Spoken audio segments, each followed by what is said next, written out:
a joué un rôle primordial. Il lui donne sa fille à Nacor et il lui donne des enfants à Nacor. Après cela, nous voyons que dans les enfants que Milka a donné naissance, il y a celle qu'on appelle Rebecca insortie. Remarquez quelque chose. L'importance des troisième fils qu'on avait parlé comme terre. La terre qui représente une femme. La terre qui est la donateur de la nourriture. La terre qui est la reproduction de ce qu'on a. Et si la terre ne reproduit pas, ça peut être anéanti et on oubliera cette génération-là. En quelque sorte, si l'homme a la semence et que cette semence-là n'est pas semée sur une terre femme, il n'aura pas de génération. Et la succession ne peut pas exister. Donc, la femme comme terre a une grande importance pour que la succession de la généalogie soit perpétuelle. Et ici, nous avons vu Nacor qui a fait avec Milka. Écoutez, on dit il a enfanté 8 fils. On a commencé à citer. Ut, son premier-né, il a pris le nom de la ville du pays. Ut. Bouz, deuxième de son frère, Kemuel, père d'Aram, Kedesh, Azot, quatrième, Pildash, cinquième, sixième, et Jidat, septième, Bethuel, huitième. Je vais ici aller d'une manière tellement prophétique, afin que vous puissiez me comprendre. En ce qui concerne la postérité unie de Aram, le troisième, et de Nacor, le deuxième.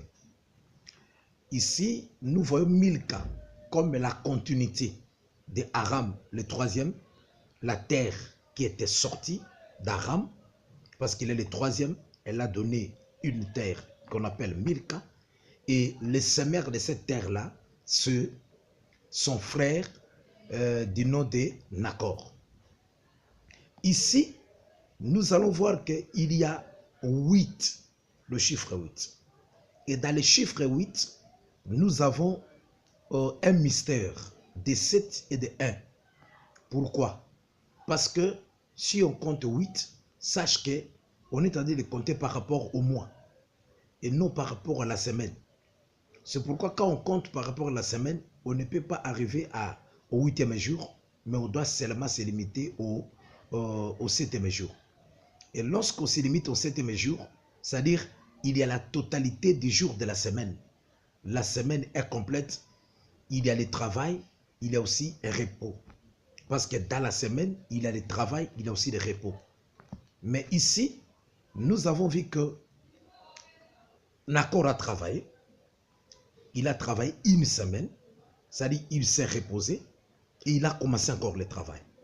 Parce que quand nous comptons le 8, c'est-à-dire nous sommes dans la deuxième semaine.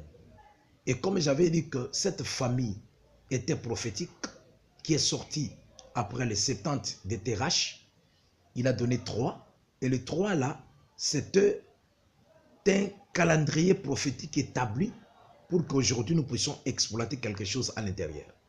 Ici, nous voyons que le premier fils, deuxième fils, troisième fils, quatrième fils, cinquième fils, sixième fils, septième fils, c'était une semaine prophétique du travail de Nacor. Il a travaillé. Et quand il a travaillé avec sa femme, il devait encore recommencer pour commencer à compter encore de nouveau. Il doit commencer à compter 1. Et quand il va commencer à compter 1, il compte maintenant Bethuel. Et quand il compte Bethuel, Bethuel est la deuxième semaine. Mais vous allez voir ceci. La femme que Isaac va prendre au mariage ne viendra pas de la première semaine, mais elle va sortir à la deuxième semaine. Cette semaine-là est laquelle? Parce que la première semaine, c'est la semaine où il y a aussi le repos. Parce que l'Israël est la première semaine dont Dieu a travaillé avec eux. Il a travaillé avec eux dans la loi, dans les psaumes, dans les prophètes. Mais il y a aussi les repos. Mais cet repos-là n'était pas la totalité du repos, mais c'était l'ombre du repos. Et cette ombre-là du repos était pour signifier le vrai repos qui viendra dans la seconde semaine. Voilà pourquoi, ici, nous voyons que dans la première semaine, Dieu n'avait pas trouvé une femme où elle lui-même devait se reposer. En quelque sorte, l'Israël était un temps prophétique, un temps de travail pour donner la femme au Créateur à la deuxième semaine. Nous voyons que c'est pendant le temps de la grâce, parce que la grâce est la deuxième semaine par rapport à la première semaine de la loi. Et c'est dans la deuxième semaine de la grâce que nous allons trouver maintenant la femme pour Dieu en Jésus-Christ. C'est pourquoi nous allons expliquer aussi Isaac, nous allons expliquer aussi Rebecca. Voilà une introduction pour aujourd'hui en ce qui concerne toujours la continuité de Aram, le troisième fils de Terach, le frère de Nacor et le frère d'Abraham, que nous avons débuté hier. Que Dieu vous bénisse et que le Seigneur soit avec vous.